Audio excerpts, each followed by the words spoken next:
Welcome back to Revealed Apologetics. I'm your host, Eli Ayala, and tonight's guest is Dr. James White of Alpha and Omega Ministries. I don't remember how many times I've already had him on. He's been so kind to hop on here quite a few times. But here he is again. And Dr. White, many of you will be familiar with him. He has authored many books, some of which include The Potter's Freedom, What Every Christian Needs to Know About the Quran, The God Who Justifies, and of course, the book that's very relevant to our topic today, The Same-Sex Controversy.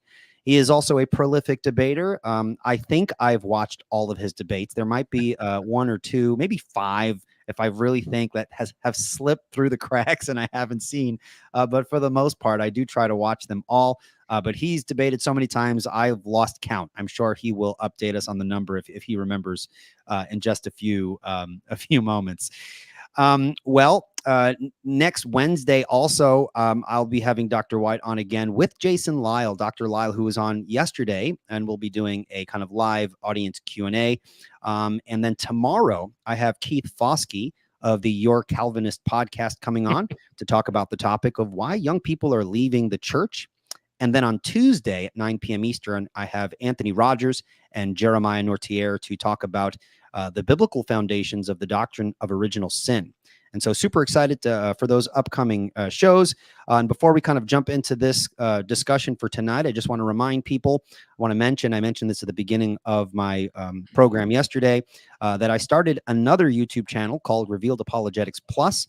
And this basically features short videos on answering questions relating to theology, apologetics, and just general Bible questions. And so show some love and go over there and subscribe to Revealed Apologetics Plus, trying to have it as a resource where folks can just go and find quick answers to common questions.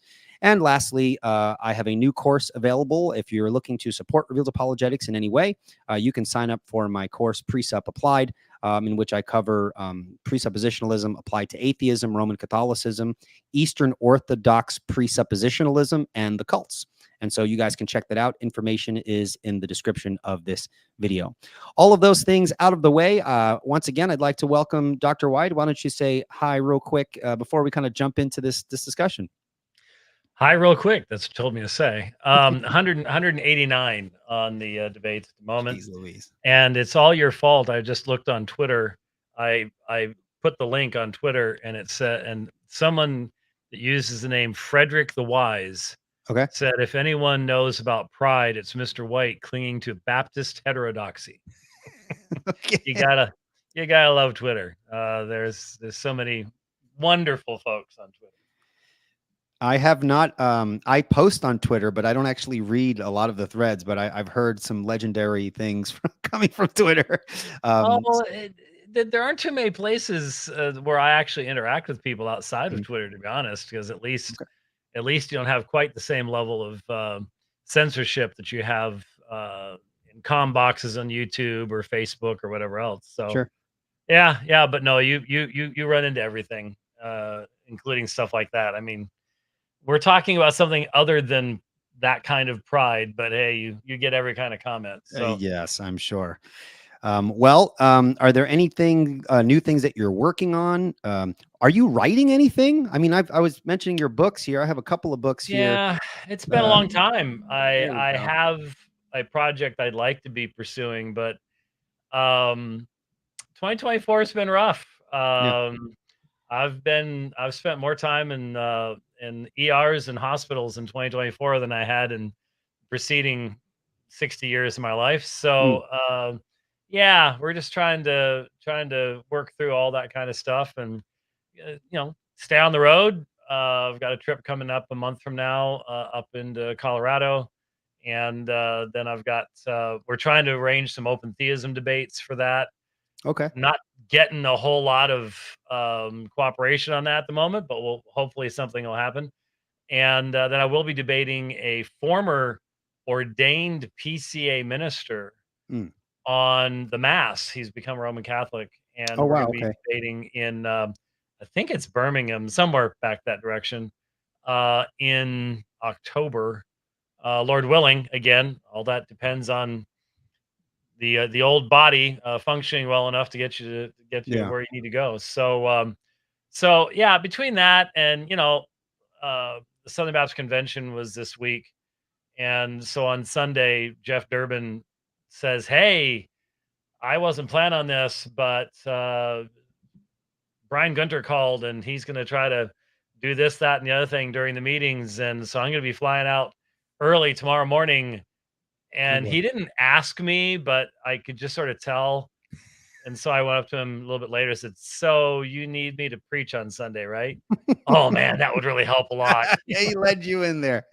Yeah, so I'll be preaching Sunday. So yeah, Okay. I'm doing a lot with preaching and apologia and stuff like that. And Hmm. hey, I'm slowing down as I'm getting older. I've got grandkids and stuff like Slowing that. down, Oh yeah, slowing I'm down. You just slowing came down. back not that long ago from a debate marathon. I'm Yeah, that's slowing down. true. That's true. Yeah, I'm just so thankful I got through the debates before other stuff happened Hmm. that has you riding in ambulances at 3 a.m. in the morning. So Yeah. yeah, it's good. Well, hang in there. We hope you are healthy and everything works out. That's got to be a little stressful, especially when you're wanting to get a lot of things done. So Oh we yeah, hope all that yeah. works out. Well, let's jump into our discussion, Dr. White. I want to let people know this is not clickbait, pride presupped. I really wanted to talk about the topic of homosexuality and transgenderism and how important it is to think from the position of biblical authority in terms of how to interact with this topic. So, can you kind of unpack for us, as you understand it, the importance of thinking presuppositionally when engaging conversations on this topic? And then we'll kind of get into more specificity with respect to how to interact and navigate certain talking points. When I first my first introduction to really dealing with this subject was only about 24 years ago. It's not that I didn't know that homosexuality existed. It's just that Right. I was raised within a context where you just didn't talk about it. Sure. Independent fundamentalist Baptists, we knew it was there, but you just never said anything about it. So we never thought about it biblically. We Hmm. didn't, if I were to look back and criticize my upbringing, and I've done that a number of times, um, I would have to say that we had no positive biblical doctrine of sexuality, marriage. The eschatology we had was you may have kids, but you'll never have grandkids, so you don't really have to worry about it. We had no idea of the importance of the church in regards to its relationship to the state, family, marriage, children, any of that kind of stuff. It was just that's bad stuff because of a couple verses that I'll be honest with you. When I graduated from seminary, I could not have told you which, they talk about the six clobber passages. There's actually more than Hmm. that, but Okay. the six key texts that you look at, I wouldn't have known what they were off the top of my head. And I probably didn't know almost anybody in my life that would have known what they were either. Okay. So that's how behind the curve my generation was when the sexual revolution really kicked into high gear with the promotion of homosexuality. And hopefully, all of us are old enough to remember that when Obergefell came down in June of 15, it was like a switch was flipped Sure. and everything changed from homosexuality to transgenderism. And now, in hindsight, it's the only way to think about this subject from a Christian perspective is presuppositionally. And I people go, I don't get what you mean by presuppositionally.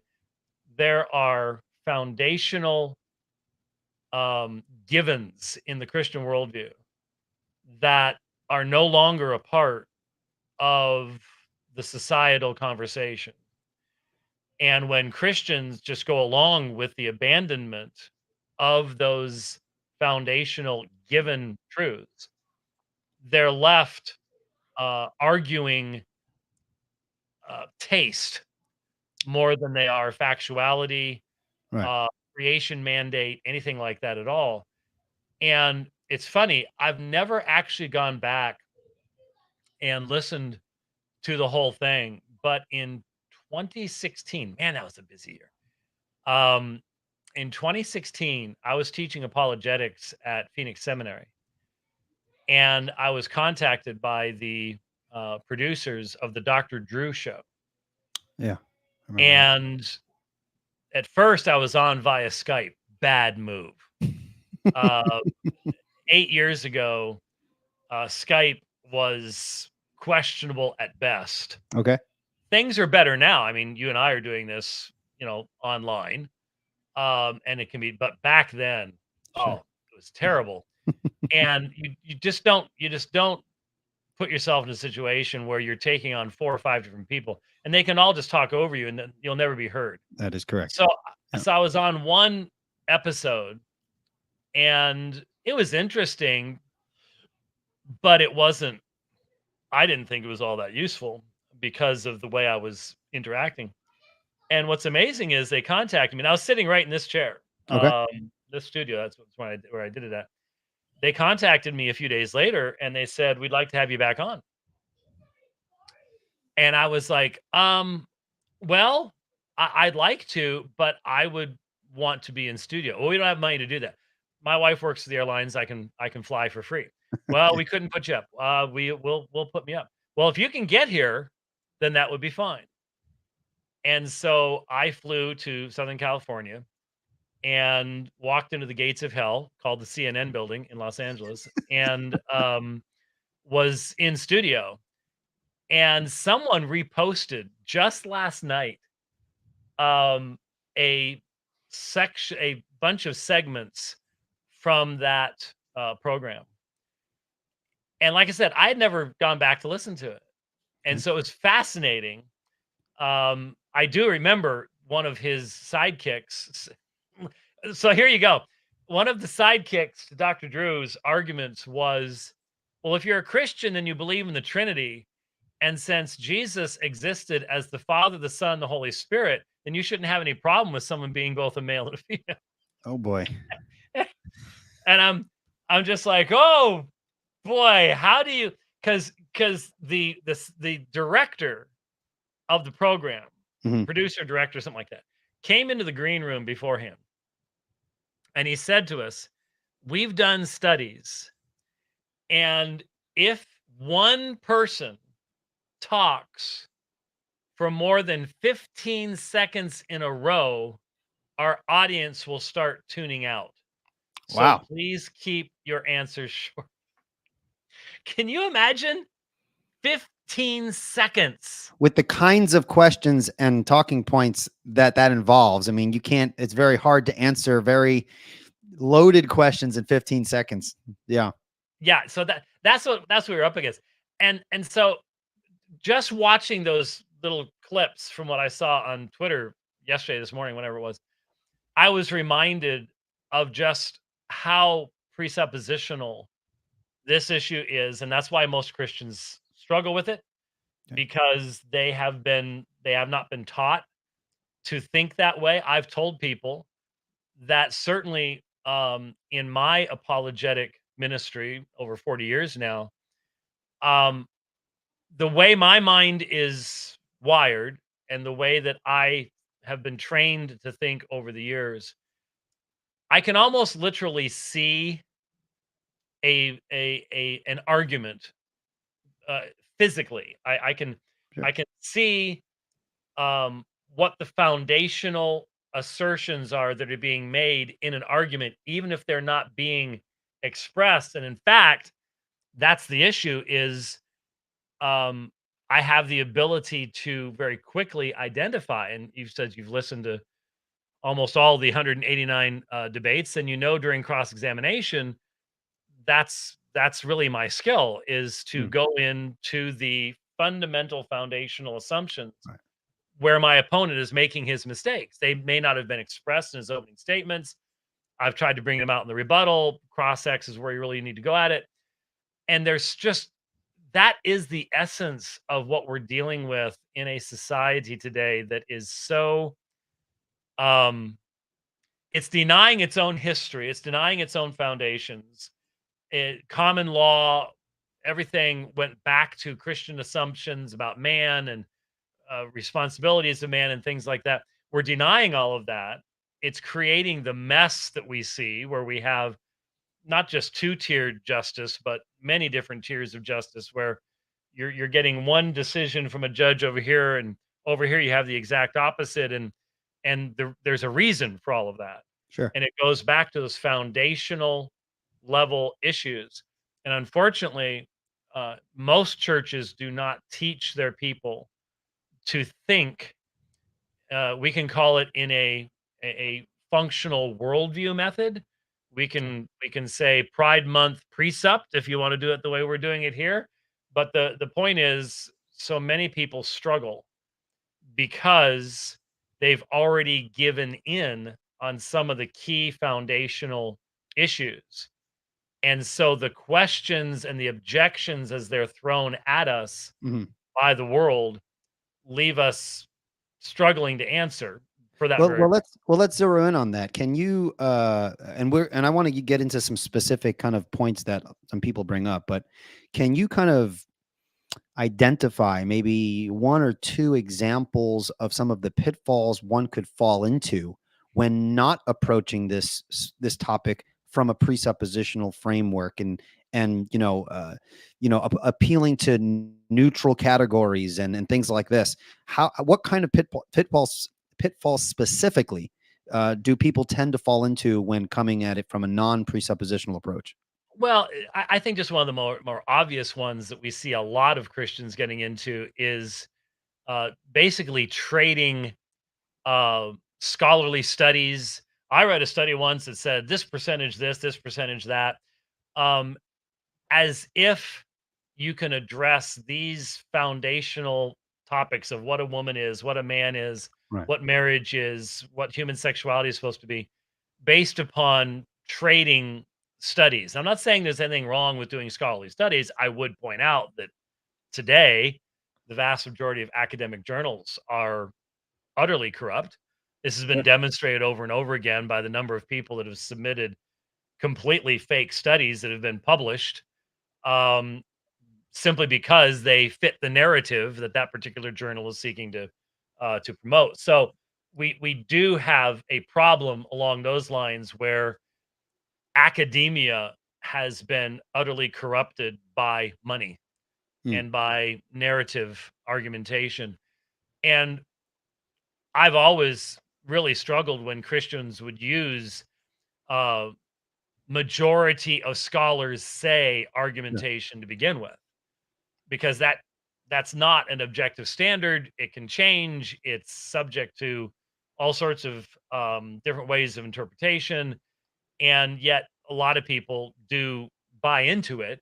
And when you listen to people on programs in the United States, over in Europe, things like that, trying to express somewhat of a Christian perspective, Hmm. they fall into it all the time. Sure. Now, I should say, just in passing, that though I don't think it's where you necessarily want to go, one of my real concerns is that it it does seem to me that there were probably a number of people in the audience a few minutes ago when I admitted that I graduated from seminary without knowing what the key texts in homosexuality were. There are probably a number of people in the audience going, would include me. Yeah. And that's a problem. That I certainly at Apologia, I have attempted, and of course on the dividing line, but then, you know, in the context of my church and my people, and before that at Phoenix Reformed Baptist Church, um, I have done everything I can to make sure that if I'm in a position of being a pastor over a flock, the people in that flock are going to have a solid biblical understanding of the texts that address that issue. Sure. Um, if we're talking about transgenderism, Matthew chapter 19, and that means even in sermons, as uncomfortable as this might be in a church context, um, dealing with the best the other side has to offer, and then sometimes some of the weird stuff that the other side has to offer. Because sometimes you can shut down a conversation by just throwing some wild, wacky thing in there that no one's Sure. ever even thought of before. Boy, do they do it in this area. The 1946 movie is, I would consider to be one of those wild, wacky, crazy, insane, utterly impossible to defend Mm. in debate, which is why they'll never debate us. I've been challenging them to do it ever since they started their project. Okay. But it's the type of thing that shuts down Christian conversation and a prophetic Christian witness, because no one's ever heard of this before. What do you mean homosexuality wasn't in the Bible until 1946? What are you talking about? Um, it's absurd, but if you've never heard it before, it can end everything. So Sure. I would encourage everyone. Obviously, Jeff Neal and I dealt with this stuff in the same sex controversy. I have debated this subject. Ironically, the best debates I've done have been outside the United States. Okay. Two of them with Graham Codrington in South Africa. Um, you can't find anybody in the US. The people in the US recognize they have the media, they have the culture. Therefore, debating the subject is just a lose lose for All them. right. And so Matthew Vines had said that he would debate when I did was that 5 or 6 hours? I think it was 5 hours for him and 6 hours for Gushy. When I did response to his, the thing sort of made him famous. Initially, he was like, "Oh yeah, when my book comes out, we'll debate." As soon as the book comes out, no debate. Um, so uh, it's not that the information isn't out there. I've spent hours and hours and hours on the dividing line on this, going Mm. through um, Sodom and Gomorrah. There's lots and lots of Christians who will say irrelevant, only had to do with hospitality, et cetera, et cetera. It's not true. Yeah. Ask Well, I want to Jews get if into it's that. I want to get into that later because I want you to kind of expand that. I know you spoke on this in your book, The Same-Sex Controversy. I right, remember right, um, right. reading it, listening to you expand on that. I'd like you to do that in just a bit. But I want to shift the question to the importance of worldview in general. So when we talk about words like, because I had Dr. Lyle on yesterday, we were talking about is the Bible unscientific? And the thing that was coming across my mind was words like scientific, historical, factual. All of these words exist within a context, a worldview, a paradigm that dictates how we understand those things. Why is it important to understand the role of worldviews when understanding everything, but this specific topic? If you could answer that question in a general sense and then in a strategic sense, why is it helpful to speak about these topics within a worldview context? Well, it's absolutely necessary, because what we're facing, the reason we are seeing uh, these massive shifts in our culture in Mm. views of things. So in 25 years, you've gone from a tiny percentage of people who would support the redefinition of marriage and that kind of thing to the majority, large Sure. majority. Why? Because, as Vodi Balcom likes to say, as has been saying for years, if we keep sending our children off to Caesar's training, we shouldn't be surprised when they come back as Romans. And the Who said that again? educate when it he says it better than I did, but it's something along the lines of, if we keep sending our children um, to be trained by Caesar, we should not be surprised when they come back as Romans. Okay. And it's obviously the case. The quote unquote educational system in the United States is not an educational system, it's an indoctrinational system. All right. And that has become just so patently obvious. Now, I was public school educated, but that Same. was in the 1960s and 70s. And even then, I was influenced. Now, I don't. You look at California or someplace like that. Oh my goodness. My grandchildren are being homeschooled, and I'll do everything I can to help with that process continuing on for that very reason. But the point is, uh, people today are not taught to think critically. Mm. They are taught in the public indoctrination system uh, a narrow set of definitions of terms, and they're never challenged to go beyond that. So the terms you were talking about, scientific, um, that that is not understood in a meaningful fashion by the vast majority of young people today. They've been given a completely false definition of it. They don't know what science is. They don't know what the process of science is. Right. And Or the so, presuppositions of science. so language itself has been hijacked. And it's not just, oh, yeah, Wells got it right in 1984, Newspeak and everything. All of that's true, but there are levels beneath that Christians should understand if they recognize the all pervasiveness of the Christian worldview. Unfortunately, most people are brought into the church um, with an evangelical methodology that does not challenge the secular worldview that they then come into the church with. And I think that's one of the major problems that we face in the church is that we have so many people sitting in the pews that were brought in without a challenge to the worldview, the non-functional secular worldview Mm. that they already had. And so they're sitting there with a massive contradiction between believing that Jesus Christ created all things and therefore he defines all things. And therefore all things have a connectivity to one another in as far as meaning and purpose and intentionality versus the utterly atomistic secularism of our age, which denies all of that. And if you deny all of that, um, we're not going to be able to have a meaningful conversation because you're just going to keep redefining words to maintain your narrative. Right. And Christians should be the first ones to recognize that, but unfortunately, that's not always the case. And in fact, it's very rarely the case Mhm. that, and you know this, you have to, you're going, I follow you on Twitter and you go and you're speaking on Christian worldview issues and stuff like that in various, Christian schools and stuff like that. You're doing what you can to help people understand these things. And certainly in the churches that I've been a part of, that's always been a part of my ministry and my outreach was to seek to inculcate a functional Christian worldview, Sure.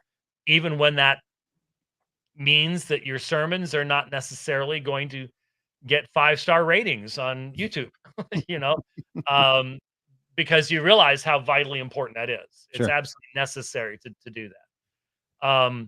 So yeah, that's where we're coming from, and so we're sending people out into the community, into the culture, and they're crippled.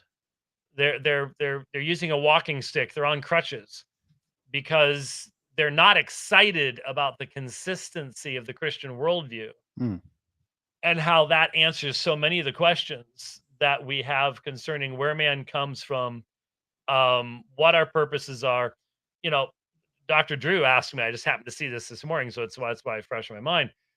Dr. Drew asked me, Why should we care what somebody does in the privacy of their bedroom?" And Ooh, the idea, you can you could that's leap the basis. you could leap on that one and give examples in which that he would care very much. Well, yeah, these days, but Yeah.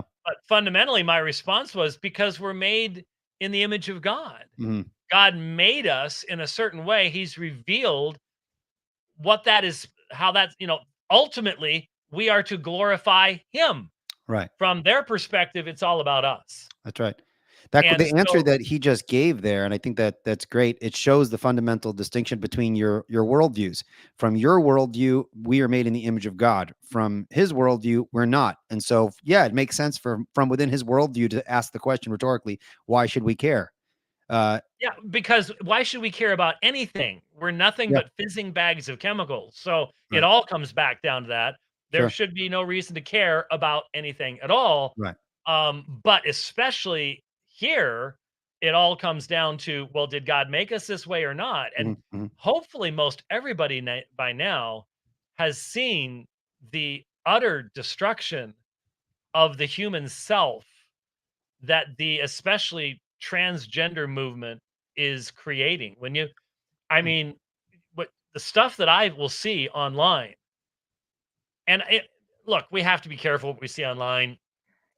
Some of it might be fake. I mean, Sure. all leaving that aside, it seems that there's so much of it that there are many young people today that their entire view of themselves has been so utterly destroyed and Mm. so utterly um, turned upside down that they cannot possibly even think about having any type of transcendent meaning Right. in their lives, let alone a judgment after this life. There's no meaning in what they do every day. There's no meaning in their life completely. Why even go on? And you can see it in their faces. The transgender school shooter, her Yeah. writings were finally released. I think day for yesterday, maybe the day before that. Okay. And I don't know if you've seen that, but remember they were No. suppressed after the shooting, Okay. and they've finally been released. And her utter detestation of her Christian parents, of Christianity, of religion in general, but Christianity specifically. And hence, the result was her utter detestation of herself Mm. that then resulted in the death of 6 people. Um, there's a reason for this, and the world cannot answer what the reason is. They can read what she wrote, the vile, hateful things that she wrote. They can read that, but their worldview cannot, it does not provide them with any kind of objective foundation upon which to go, well, there's your reason. There is no reason in a secular world. Sure. It's all chaos and it's all going to end in heat death. Coming up, any intermediate discussion we might have of meaning and things like that is actually in the long run a joke from that perspective. So how do we navigate that then? I mean, how do we? Because I was going to ask a question. Let me ask this question first, and then I want to piggyback on what you just said by asking a question on how to bridge that gap. So my second question that's coming after this one I'm about to ask is going to ask you in terms of how do we bridge the gap coming from a Christian perspective. We have objective meaning and purpose. We have an understanding of that. How do we begin to talk to people who don't see the world from that perspective? That's my second question. My first question, however, though, is that as you know, these topics are, filled with emotion. They can be very difficult to navigate. In line with 1 Peter 3:15, always being ready to give a reason or an answer for the hope that's within us, yet doing so with gentleness and respect, which is part of a biblical apologetic. How do we navigate these sorts of conversations with gentleness and respect, but without compromise? And then after that, we'll kind of shift into, well, then how do we bridge that worldview gap in discussion?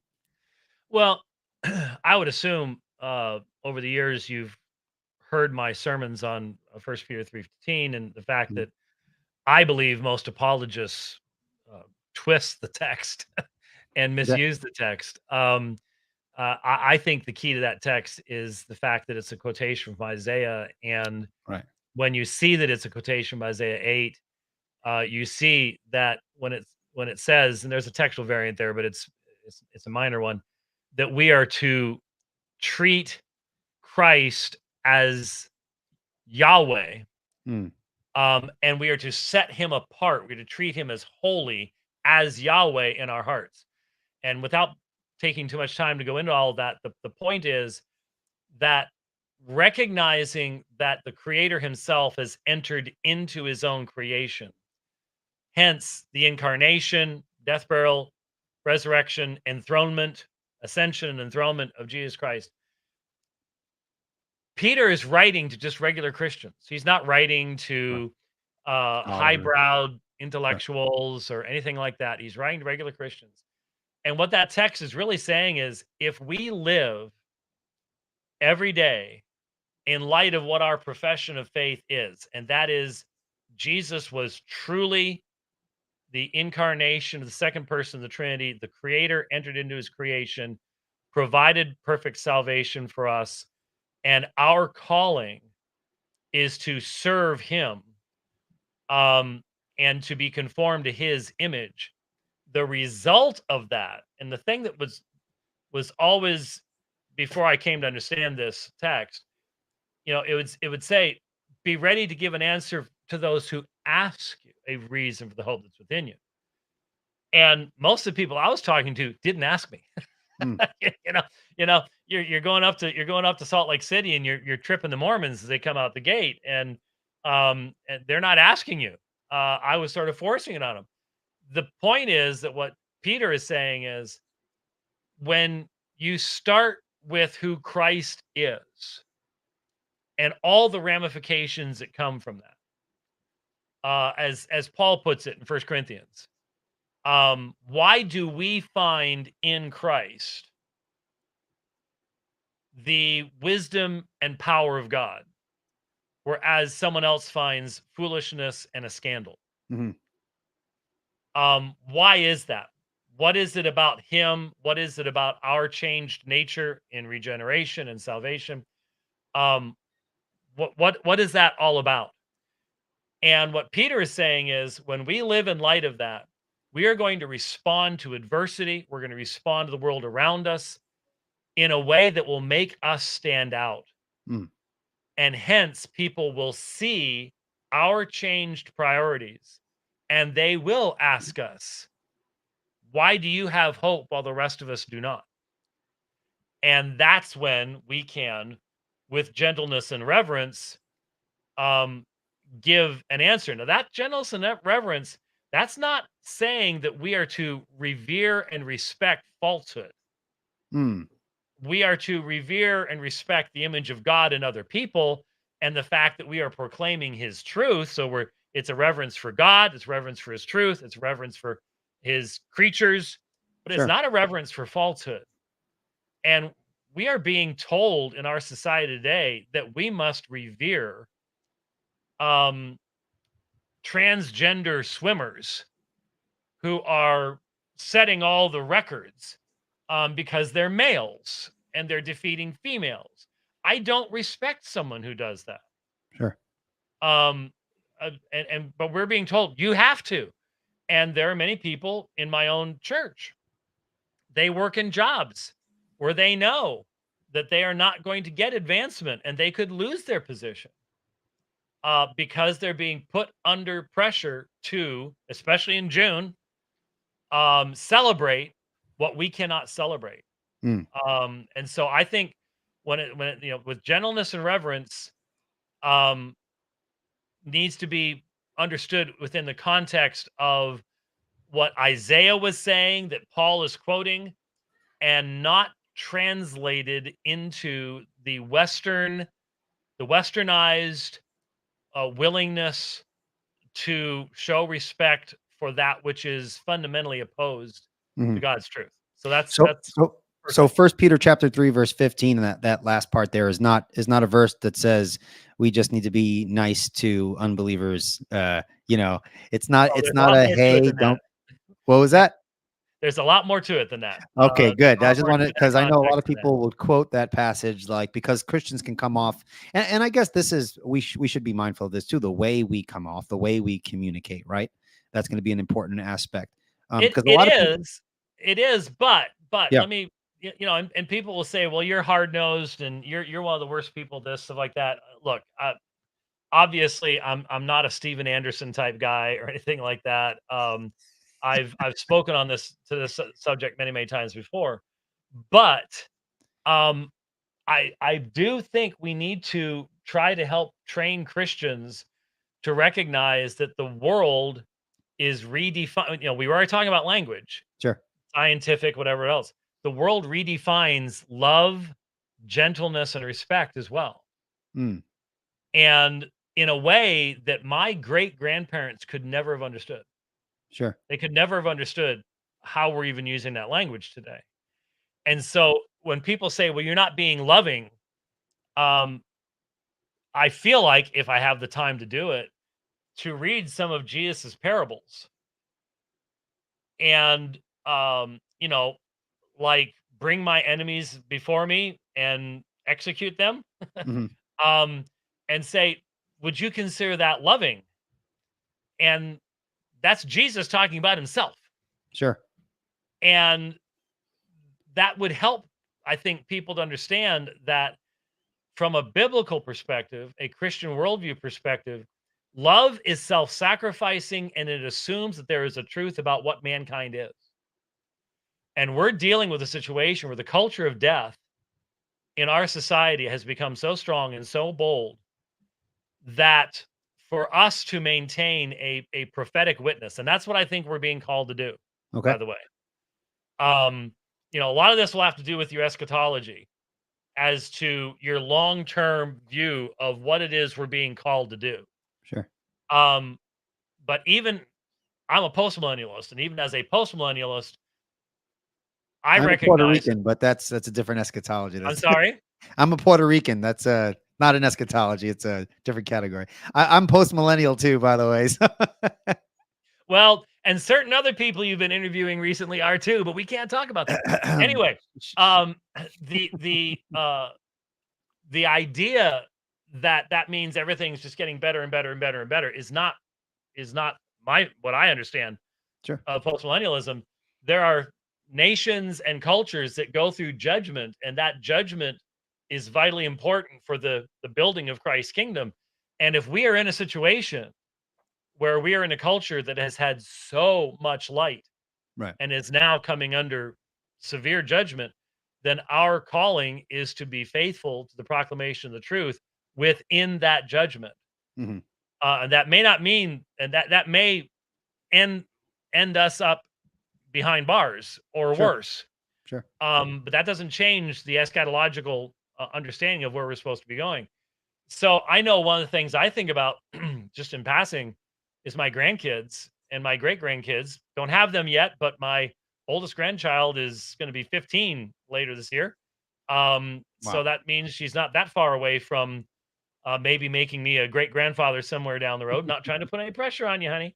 You need to find the right guy first. That's right. But I'm thinking for them, what I do in regards to the LGBTQ stuff, my opposition to this sexual revolution, really a lot of it is for her. Mm. And if I were to be willing to go to prison for standing firm on this, the primary reason I would do it is because I would be doing it for them. Right. That's I think that's vitally important along those lines. So I sought to inculcate a Christian worldview as best I could, and I will admit, looking back, I was missing some important aspects of it. But I tried to inculcate a Christian worldview with my children, and they will tell you that. They will tell you that we would drive around in our beat up used cars, and I bought them little whiteboards, and I would give them quizzes, and they would be writing with their little dry erase markers in the back seat about Christian worldview issues and God being our creator and the image of God and the true biblical ground of science. And Jason would have been very proud of all that stuff back then. Was it as full orbed as I would do now? Was it as full orbed as my grandchildren are getting? No, it wasn't. But I did seek to do that. And I think that's what all of us, as best we can, are called to do within our families, and then to proclaim that to those that we have opportunity to interact with in our society. And so if I talk to a transgender person, which I did on the Dr. Drew show, if I'm talking to someone who makes that claim, and this is the second part of your question. This is the second question. I am talking to a person made in the image of God. And as you know, that is the contact point. It's not a negative, it's not a neutral ground that we can both jump onto and say, hey, let's just reason together.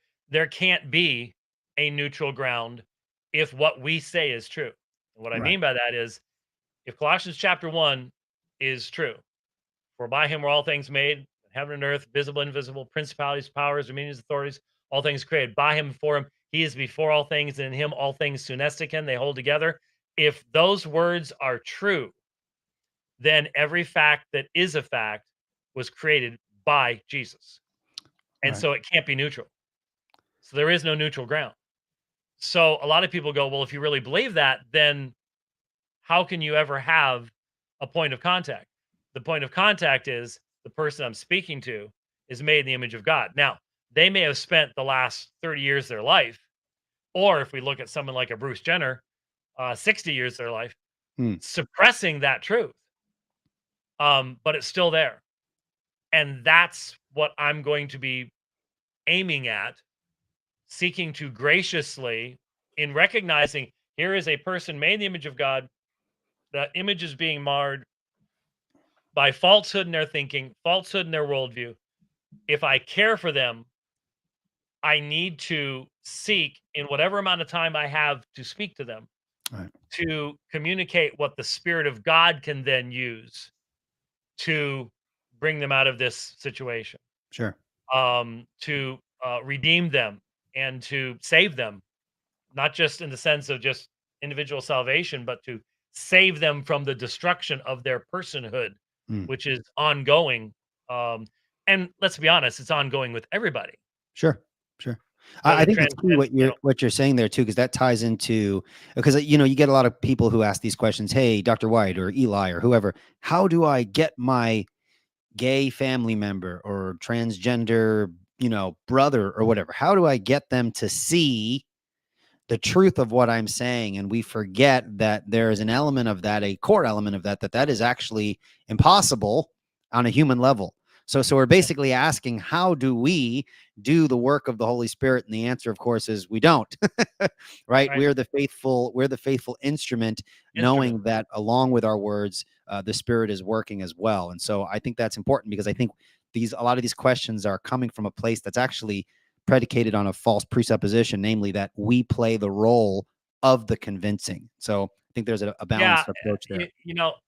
one of the glorious things about there's negative things. We were talking about the medical stuff that I've started to run into as I'm aging. But one of the glorious things about getting older, Alpha and Omega had its 40th anniversary. This is our 40th anniversary year. Sure.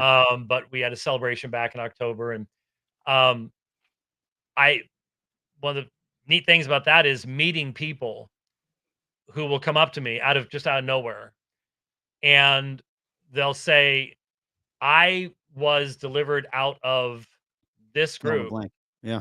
um by," and sometimes it's, I had somebody actually Sunday night was saying, "Yeah, your ministry was what got me out of this."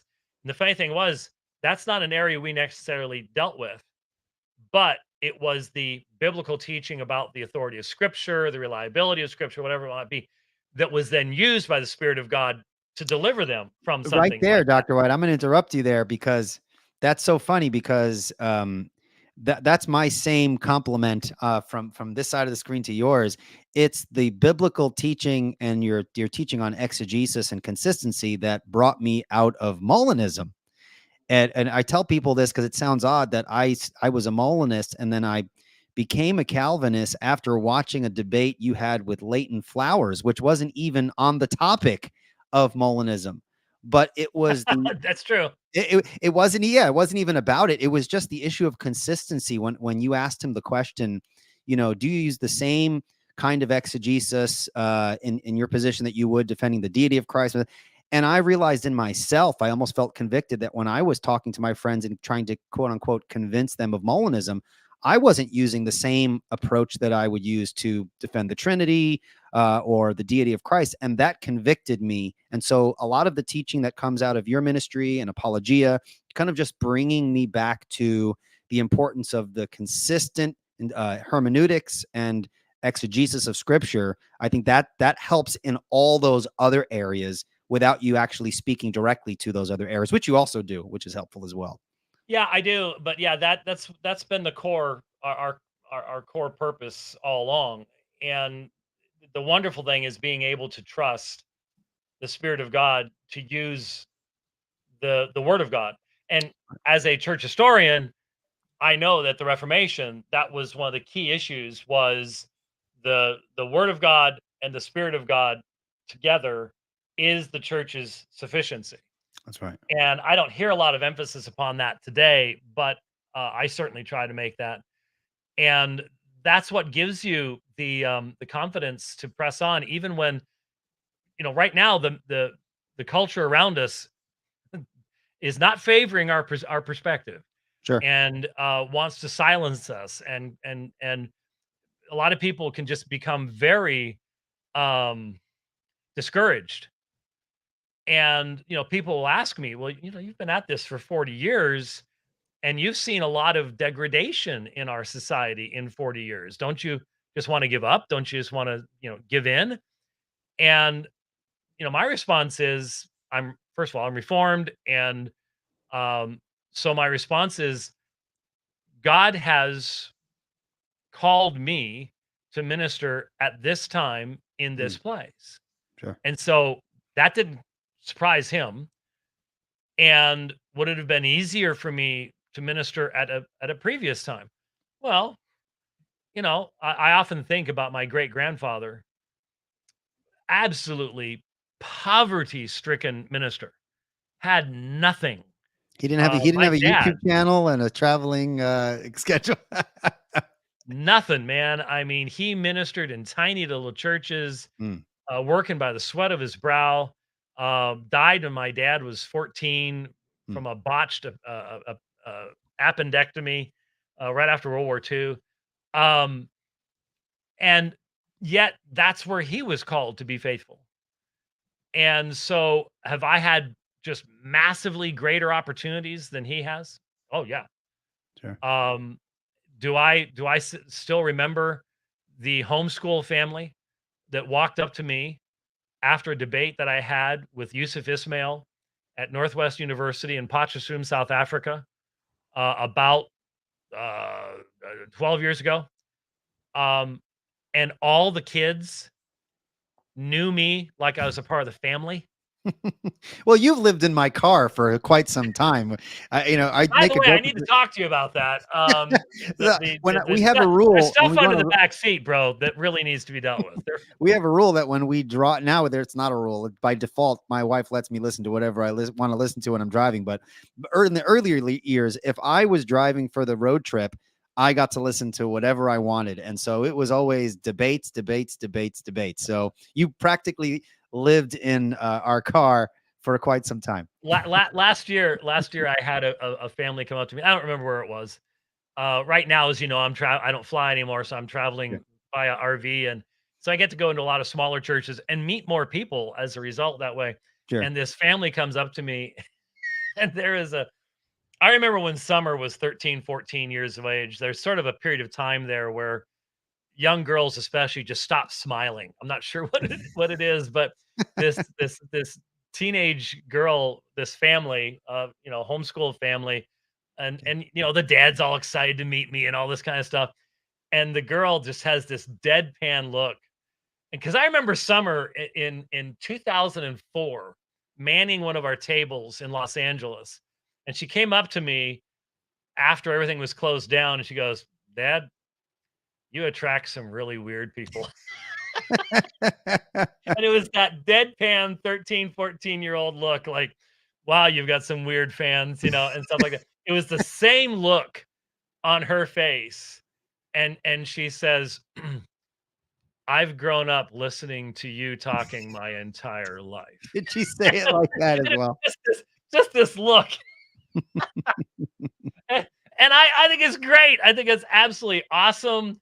I hope that when I'm dead and gone, and she's got kids, that she'll say, and man, I'm glad that my parents Sure. did that to me, Sure. because I've used that with my kids, and I'm Yeah. already hearing that. So that's the wonderful aspect of all of this stuff. So That's how do awesome. we get onto this? I have no idea, I have but no idea. I'm actually really distracted because earlier on you said that you were a post millennialist, and I said that I was a Puerto Rican. And of course, because this is the internet, you say the combination of certain words, and someone will do something and put something together. I think someone has just invented a new eschatological position known as Puerto millennialism. millennialism. I'm going to go with I'll that. let you define that one. I won't I'm an touch that one. optimistic Puerto Rican. There you go. There you That's go. awesome. Well, let's get back on topic. Okay. I have a couple of cliche points that I'd like you to interact with. And as folks know, I do teach middle school in a Christian private school. I teach 7th grade Old Testament and 8th grade logic and debate. And so I do refer my students to some of my videos, and I would like to refer them to this aspect of the video where I'm going to ask some common things that they hear, and maybe you can kind of help them along the way in terms of how to approach common cliches that we hear coming from the homosexual community, transgender community, these sorts of things. So here's a very popular one, Dr. White. I know you're familiar with this. Love is love. Love is love.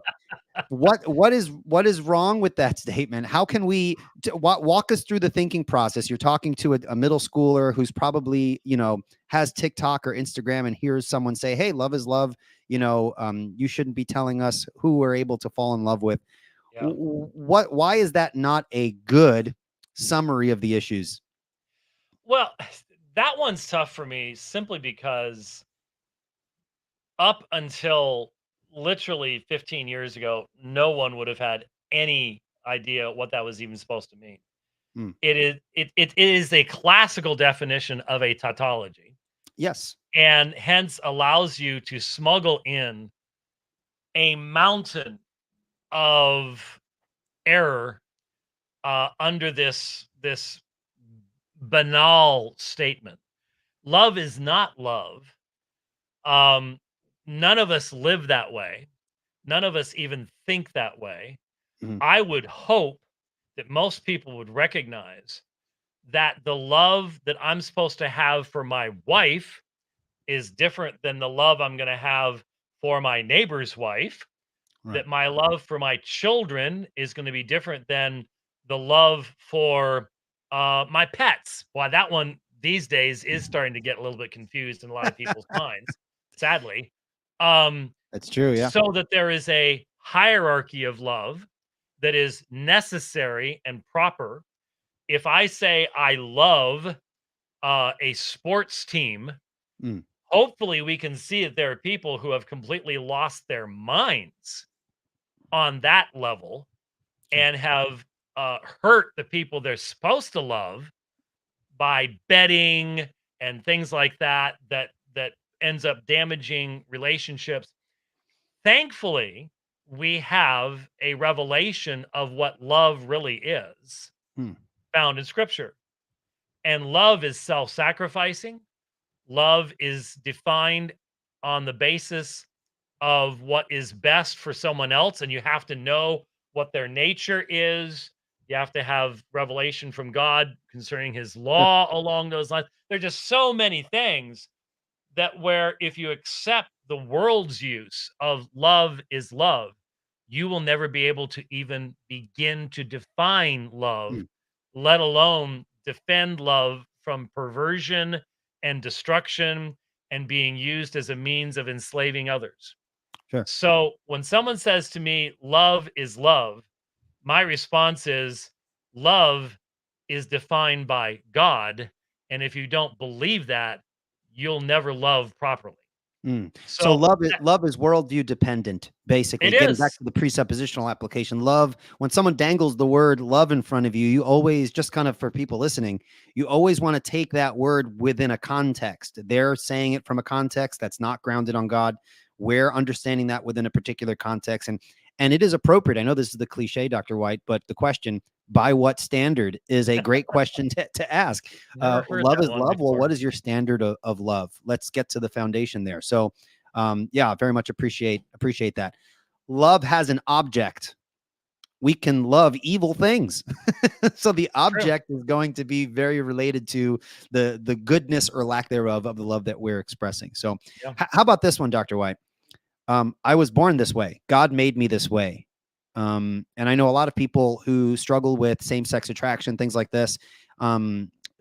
This is something they struggle with. I feel attracted to other men, or I feel attracted to other girls or other women this is the way God made me, or if God doesn't want me to live this way, why did he make me this way? How can we navigate that from kind of a counseling perspective? I know there are people who genuinely, at least in my experience working with teenagers who grapple with some of these things, they're like, hey, I want to serve the Lord, but like, why do I feel this way? How can we kind of speak to situations like that?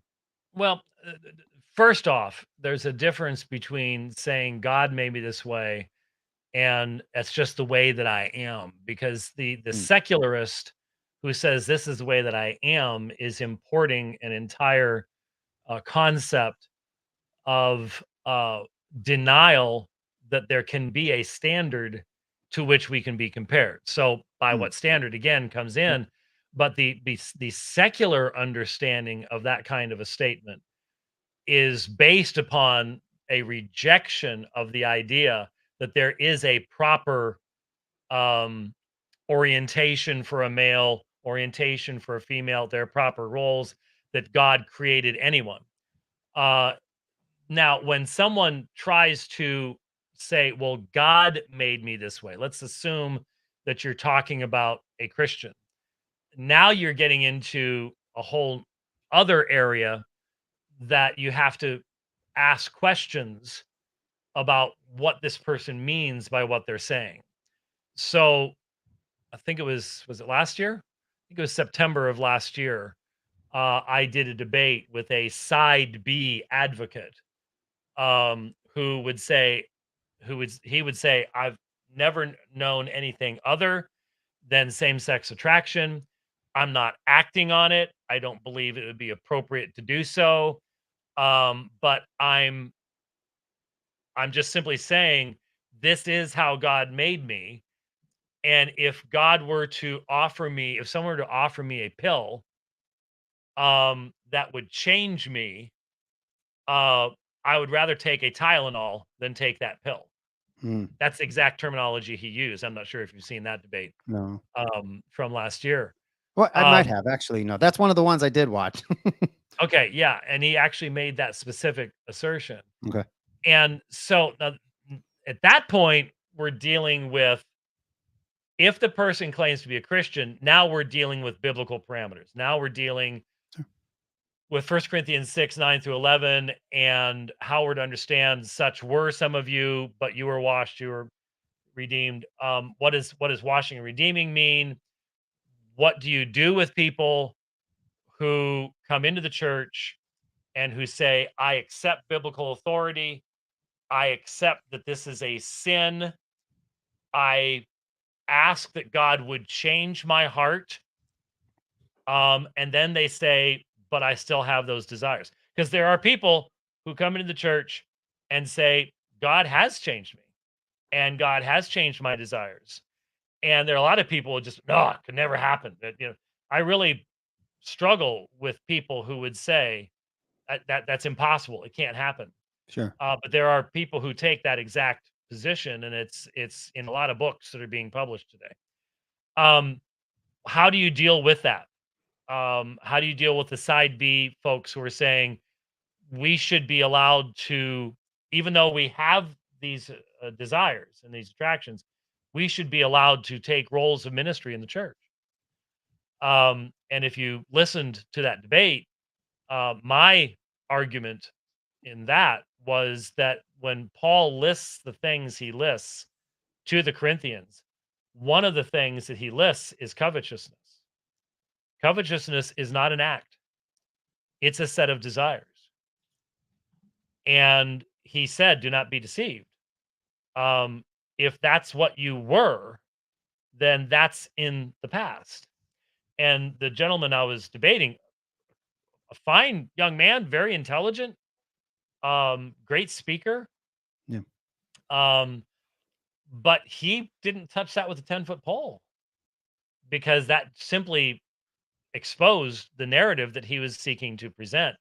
So that is an area that a lot of, I think, even seminary graduates struggle with, because again, if you can graduate seminary and you don't even know what uh, Genesis 18:19, Leviticus 18 and 20, um, Romans 1, 1 Corinthians 6, 1 Timothy 1, if you don't even know where they are and haven't done a whole lot of work on them, Sure. I could see why someone would struggle to then deal with a very thought through, but I think dangerous side B argumentation, which is basically what I was taking your argument to be. God made me this way. I experience these desires. And if God made me this way, then how can these desires be inappropriate? Because the side B view is acting on them is what's inappropriate, not having them. And there Okay, are so people, I've heard Bob Gagnon, for example, who has yeah. written tremendous material on homosexuality. He would not agree with me on that point. Sure. So there's a distinction there. So some people say that there's a difference between feeling same-sex attraction versus acting upon it. Right? Would you say both are sinful Both or are both are disordered and are fundamentally opposed to God's purposes. So yes, I Mhm. I believe that there is a difference between having a natural desire and having an unnatural desire. Okay. And you need to recognize that that unnatural desire is it's one thing to have a natural desire and want to engage in it outside of God's parameters. It's something different to have a completely unnatural desire and to say God made me to experience these unnatural desires. Mhm. And that's where the struggle is for a lot of people. Sure. Um, and interestingly enough, this distinction is starting to break down, but what people have said in the past is, well, how about pedophilia? How about bestiality? And the response to those types of things up until recently has been, oh, come on.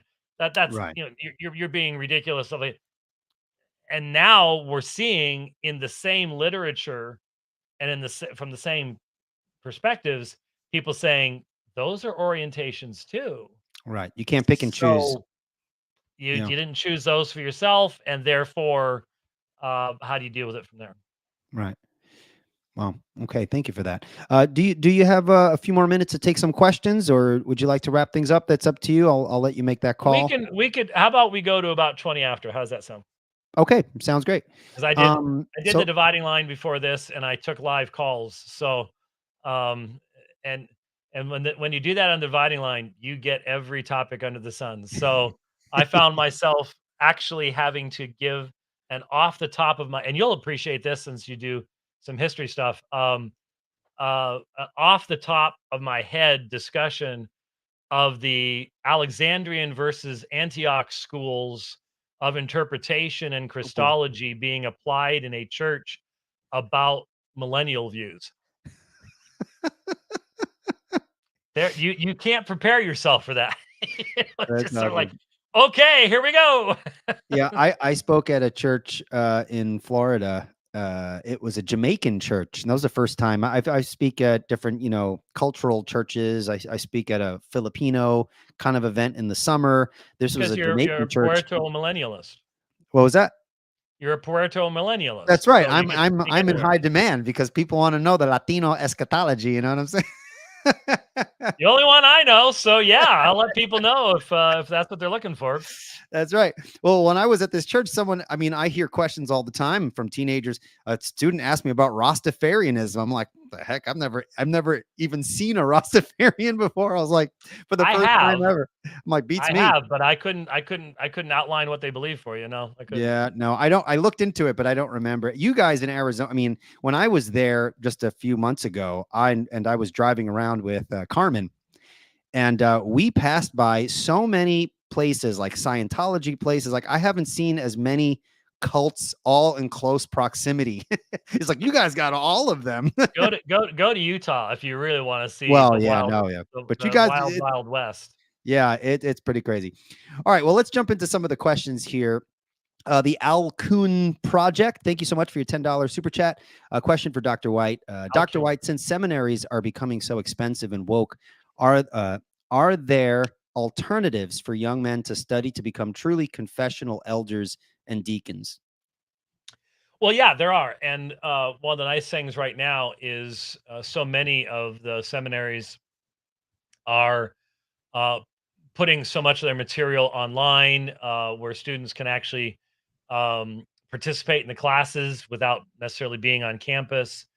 There are some classes that's really hard to do. So, for example, when people ask me, how do you learn Greek? Um, I know of only a handful of guys who've actually survived doing that on their own. It almost always takes a class where Sure. you've got a quiz coming up on such and such a day, so you've just got to do it type of situation. Um, but yeah, there are a lot of seminaries that are getting away from the let's indebt everybody to $100,000, and let's actually get people educated and prepared for ministry. Um, there's a fight going on there because the big box seminaries that have millions and millions and millions of dollars invested in libraries and buildings and staff and stuff like that have to try to find some way of paying those bills. And so I always tell people, look, what do you want to do? If if you're in a denomination that's going to require a certain kind of degree and accreditation, then you've got to play their game. And there's not much you can do about it. If you want to be thoroughly equipped to function properly today in the church, that can be done without you leaving your church. And that's the Mm. way it should be. I mean, it is sort of really, and I've got a whole sermon on this that I'm not going to go into right now, but it is really weird that for years and years and years, what we would do is we would take our best and brightest young men and we'd ship them off someplace else. And 99% of the time, they never came back to us. That's right.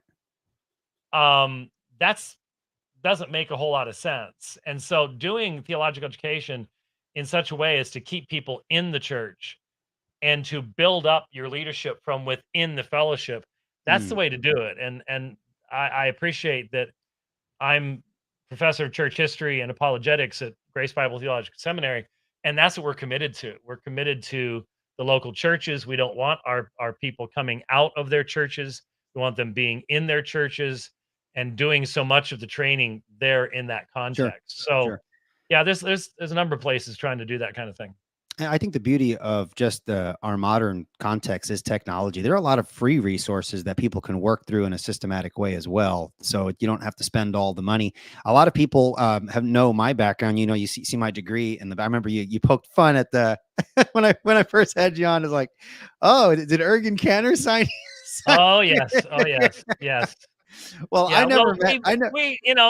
we love our Liberty grads. We sort of pat them on the head and go, but we love them. But all of my apologetics like training and study, I took one semester of apologetics in seminary. That was it.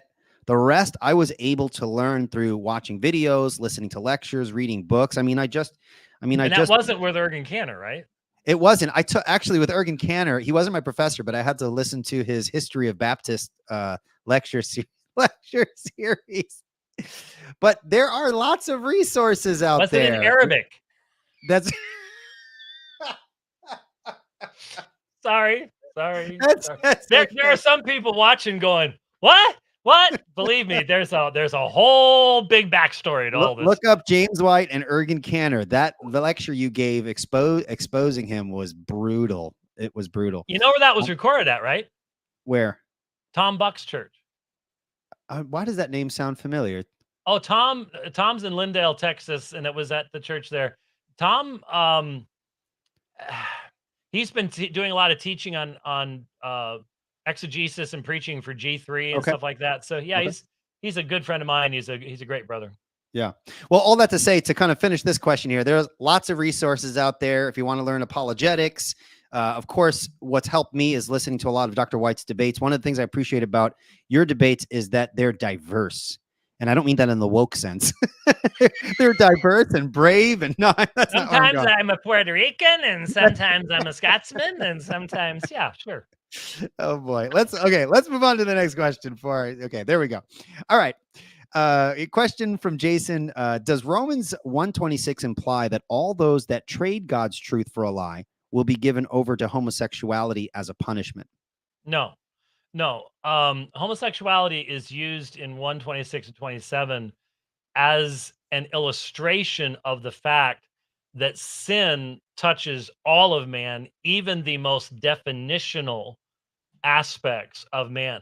Our Mm, sexuality is basic to how the entire species is meant to continue. I mean, um, and a lot of people today don't even seem to care about that. But what Paul is saying is that even that which is definitional of us on that level is impacted by sin. It's not that everyone who exchanges the truth of God for a lie is going to practice homosexuality. right. There's all sorts of other things. There's all sorts of other forms of idolatry that he's already mentioned, and then is going to mention more of them toward the end of the chapter. Mm, So no, that's just the point is he's using that as an illustration of how deep the twistedness of sin goes in man, so much so that even their women, I think that's what Paul, I think if we could have heard Paul dictating that part, he would have said, even their women, sure. because the maternal desire is so strong. So to deny that and to suppress that means that sin truly goes deep. Mm. All right. Thank you for that. Scott Terry asks, what sin exactly is being committed during a homosexual marriage ceremony? Seems like some sort of aggregate nationwide sin rather than at an individual level. Well, the sin being committed is a rejection of God's right to define marriage. It's a rejection of the lordship of Christ. It's a rejection of God as creator who made us as male and female. And so it is a fundamental rebellion against what God has made so plain and so clear. I mean, look, kids, until they're perverted by the people around them, know what a boy and a girl are and what the differences are. And for us to, as adults, uh, pervert that goodness into a narcissistic relationship, because that's what it is. A same-sex marriage is narcissistic. You're marrying a mirror image. Mm, You're ma- it's not Aether Kenegdo, Genesis 1, a helpmate that corresponds to you. It is your mirror image, and that's narcissistic, and that's why it's fundamentally destructive. mm. Okay. Thank you for that. Earth, not the planet, the person here, Earth. The Bible also talks about love of self when it says to love others as you love yourself. Can you talk more about that, since today's self-love is so misunderstood? Well, I In think, other words, let me summarize it. How can we hold in balance, Dr. White, the love of oneself in a biblical way and loving others as we love ourselves? yeah, when I think of self love, I don't think of that in the sense that I love others. It's that we are going to preserve ourselves, we are going to preserve life, um, and therefore we are to extend to others the preservation of their life, service to others, things along those lines.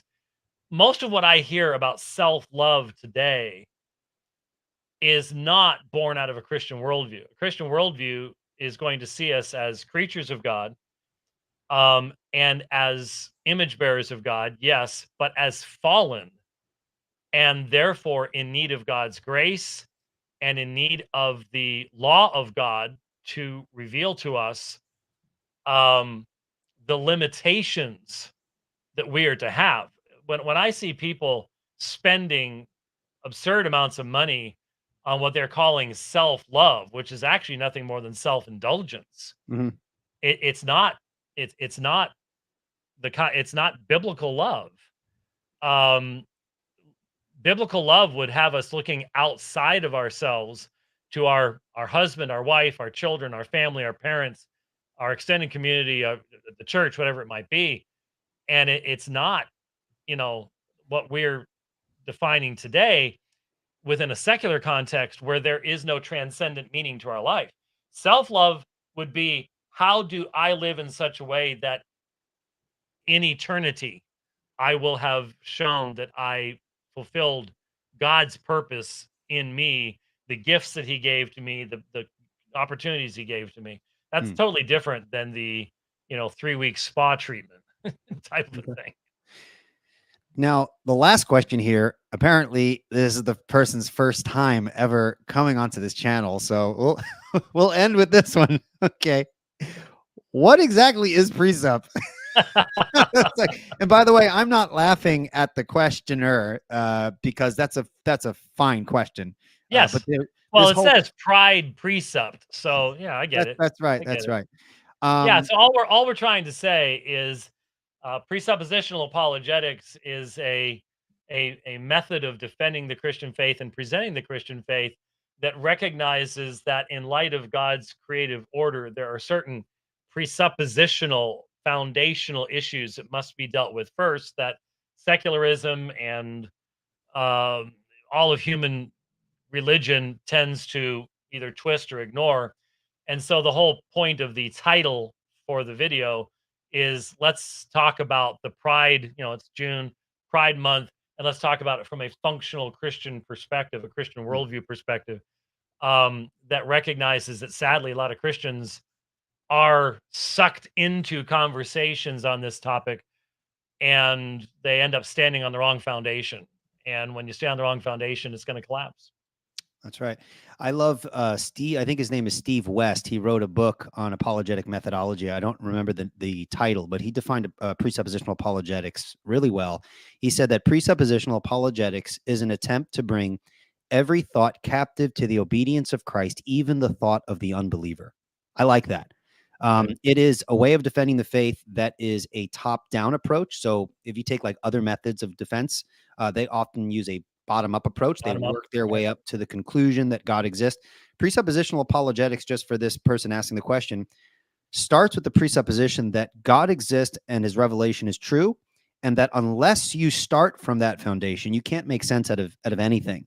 And the method is more than just simply claiming that. We try to argue for that by showing, okay, remove the biblical Christian foundation, and what do you have left standing there? You really have no foundation at all, a foundation built upon sand. What does Of that look absurdity. like? You can check out the videos on this channel. You can definitely check out specifically Dr. White's debates with atheists. I think he exemplifies a presuppositional approach excellently in those debates. I hope that's a little helpful there. Well, Right. Dr. White, we are at the 1 minute and 1 hour and 22-minute mark. I really want to express my gratitude for you making time out of your busy schedule to come on and to agree to come on next week with Dr. Lyle. So he just confirmed with me a few minutes ago, next Wednesday at 6 p.m. Eastern, myself, Dr. White, and Dr. Lyle will be on to do a Q&A, and I think it's going to be a lot of fun, hopefully. Well, yeah, I love Jason. Whenever I tell folks, the Jason Lyle is the smartest man I've ever met. There just isn't He's any a pretty question smart about it.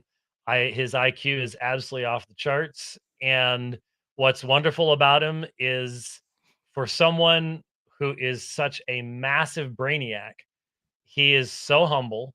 Yes. He's so much fun to talk to, and hopefully, I'm not sure if he'll be able to pull it off.